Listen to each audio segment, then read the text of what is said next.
Les nombres complexes, c'est complexe. En mathématiques, on aime les notions abstraites, les objets abstraits, tout ce qui est abstrait. Les nombres complexes en sont une magnifique illustration, la manifestation de la beauté et de la profondeur de la science. Mais malgré les apparences, les nombres complexes sont très utiles pour décrire le réel. Les nombres complexes sont des nombres de la forme A plus IB, où A et B sont deux nombres réels. On a alors des sortes de nombres en deux dimensions, cela implique donc beaucoup d'utilisation en géométrie et beaucoup d'applications pour décrire le monde. Mais vous vous dites probablement, mais attends, c'est quoi I? C'est le sujet de cette vidéo. Les nombres imaginés remontent au XVIe siècle. Des Italiens comme Del Ferro ou Cardan ont découvert des formules permettant de résoudre des équations du troisième degré, donc de la forme ax³ plus bx² plus cx plus d égale 0, et ont remarqué que pour trouver ces solutions, ils ont besoin de racines carrées de nombres négatifs. Ce qui n'a aucun sens, car on ne peut pas faire la racine carrée d'un nombre négatif. La racine carrée de 9 vaut 3, car 3 multiplié par lui-même vaut 9. Et la racine carrée de moins 2 n'existe pas, car rien multiplié par lui-même vaut un nombre négatif. Pourtant mathématiquement, si on considère que les racines carrées de nombres négatifs existent, on obtient des résultats cohérents.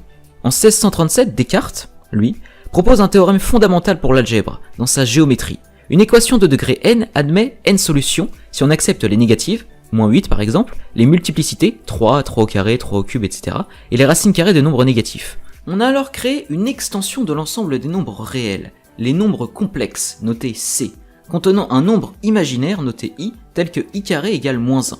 Racine carrée de moins 1 n'existe donc pas comme un nombre réel, mais existe sous forme complexe, il vaut I.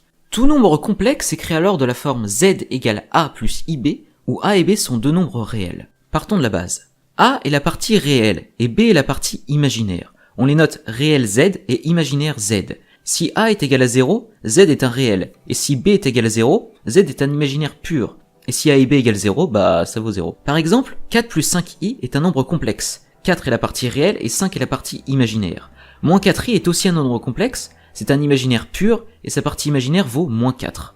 Avant de voir sa représentation géométrique, même si c'est pas compliqué à deviner, ce serait facétieux de faire des opérations sur les complexes. Les mathématiciens adorent se compliquer la tête. Soit deux nombres complexes, z est égal à a plus ib, et z' est égal à a' plus ib'. Pour l'égalité, z et z' sont égaux si a est égal à a' et b est égal à b'. Ça a l'air limpide, mais il faut bien une définition de l'égalité. Pour l'addition, z plus z' est égal à a plus a' plus b', En clair, on additionne les parties réelles et les parties imaginaires ensemble. Si z est égal à 2 plus 3i et z' est égal à 4 plus 7i, alors le résultat de z plus z' est égal à 2 plus 4 plus 7 plus 3i, c'est-à-dire 6 plus 10i. Pour la soustraction, même chose. Si z est égal à 2 plus 3i et z' est égal à 5 plus 3i, alors z moins z' est égal à moins 3, car 2 moins 5 égale moins 3, et 3i moins 3i s'annule.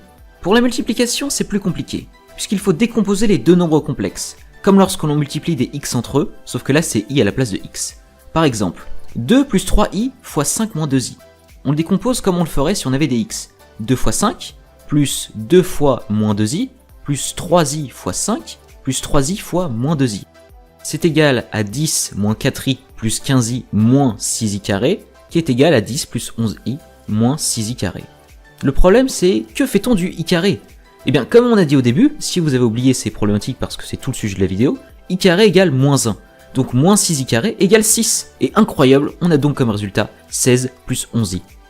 Pour des calculs plus complexes, il y a une formule plus simple à appliquer.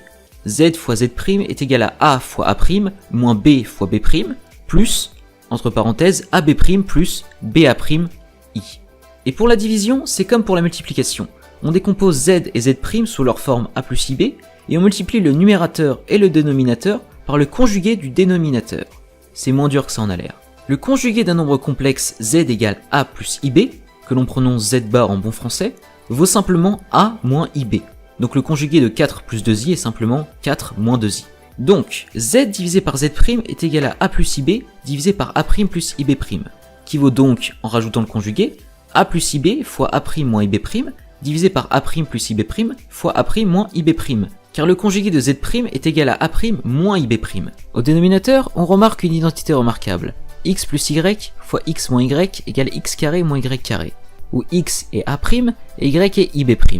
Mais comme i carré égale moins 1, on obtient a' carré moins ib' carré est égal à a' carré plus b' carré. Le quotient vaut donc a plus ib fois a' moins ib' divisé par a' carré plus b' carré. Voyons un exemple, car un exemple vaut bien plus que 1000 mots, c'est connu. 2 moins 4i divisé par 5 plus 3i, ça vaut 2 moins 4i fois 5 moins 3i, divisé par 5 plus 3i fois 5 moins 3i.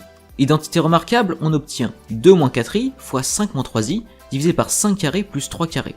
C'est égal à 22 moins 26i divisé par 34. Vu que ce n'est pas sous la forme a plus ib, on décompose le numérateur, et on obtient en final 22 sur 34 moins 26 sur 34i.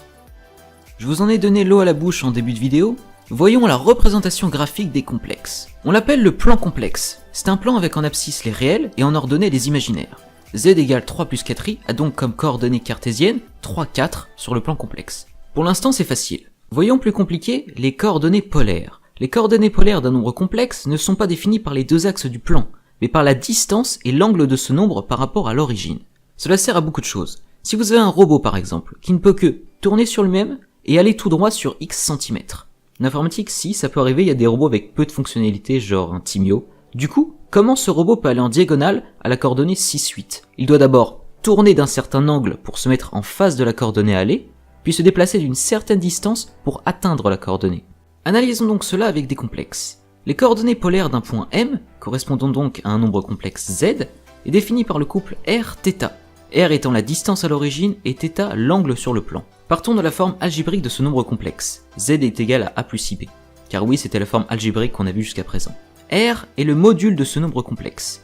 Le module d'un nombre complexe est la racine carrée de a carré plus b carré. Le module de 2 plus 5i est donc la racine carrée de 2 carré plus 5 carré, soit racine carrée de 29. Continuons. Un angle θ du plan complexe est un argument de Z, noté arc Z. Il s'écrit sous la forme θ modulo 2π. Cela veut dire qu'un argument de Z est de la forme θ plus 2kπ, donc si θ égale π, alors 3π, 5π, 7π, moins 3π, etc. sont aussi des arguments de Z. Du coup, comment trouver θ à partir d'un nombre complexe ? D'abord, on cherche la valeur de cos θ et sin θ, sachant que cos θ est égal à a sur le module de Z et sin θ est égal à b sur le module de Z. Puis si on est au lycée et qu'on garde les choses simples, on cherche dans le tableau des valeurs trigonométriques à quoi correspond θ selon la valeur du cos et du sin trouvé, et on obtient les coordonnées polaires. Un exemple sera plus simple. Si z égale 1 moins i, alors son module vaut racine carrée de 1 carré plus moins 1 carré, soit racine carrée de 2. Cos θ vaut donc 1 sur racine carrée de 2. Pour continuer, il faut mettre la racine au numérateur. On multiplie donc le numérateur et le dénominateur par racine carrée de 2. On obtient alors racine carrée de 2 sur 2. Même chose pour sinus θ. Sinus θ vaut b sur module de z, soit ici moins 1 sur racine carrée de 2. Et par le même processus que cos θ, on obtient moins racine carrée de 2 sur 2. Avec ces deux valeurs, on cherche dans le tableau des valeurs trigonométriques, et on trouve que θ vaut moins π sur 4. Pour comprendre ce que vient faire π ici, il faut regarder le cercle trigonométrique. Le cercle trigonométrique est un cercle de rayon 1, et donc sa circonférence est de longueur 2 fois π. C'est une formule de maths basique. Sur la circonférence de ce cercle, on a un point de coordonnées 0, et donc n'importe quel point de ce cercle a une valeur entre 0 et 2π, puisque la circonférence a une longueur de 2 fois π. À l'opposé du point 0, on a donc π, la moitié de la circonférence, et les autres valeurs sont facilement identifiables, π sur 2, π sur 4, etc. Par convention, la partie inférieure du cercle correspond à des valeurs négatives. À l'opposé de π sur 2, on a alors moins π sur 2. Mais vu que ce cercle est modulo 2π, moins π sur 2 et 3π sur 2 sont équivalents. Ça dépend de quel sens on parcourt le cercle. Grâce à ce cercle, on comprend aussi d'où vient le moins π sur 4 comme valeur de θ, car dans le plan dans lequel se trouve le cercle, les ordonnées correspondent à sinus x et les abscisses à cosinus x. Donc si cosinus x vaut racine carrée de 2 sur 2 et sinus de x vaut moins racine carrée de 2 sur 2, au croisement, on trouve bien moins π sur 4. Bref, dans l'exemple précédent, on obtient comme coordonnées polaires racine carrée de 2 moins π sur 4. On a donc deux types de coordonnées pour représenter graphiquement un nombre complexe, les coordonnées cartésiennes AB et les coordonnées polaires module angle θ. Pour terminer, il existe différentes formes d'un nombre complexe. La forme algébrique, z égale a plus ib, par exemple z égale 4 plus 2i. La forme trigonométrique, z égale r cosinus θ plus i sinus θ. Donc si le module de z vaut racine carrée de 12 et θ vaut pi par exemple, alors z égale racine carrée de 12 fois cosinus pi plus i sinus pi. On peut évidemment le retransformer sous sa forme algébrique. Et la forme exponentielle, z égale r exponentielle i θ. Donc dans l'exemple précédent, on a racine carrée de 12 fois exponentielle de i pi.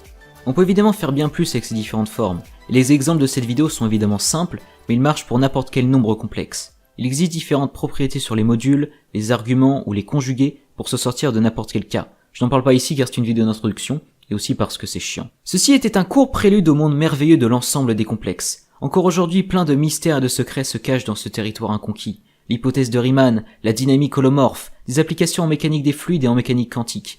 Mais si vous découvrez les complexes avec cette vidéo, vous avez encore du chemin avant de travailler sur ces trucs.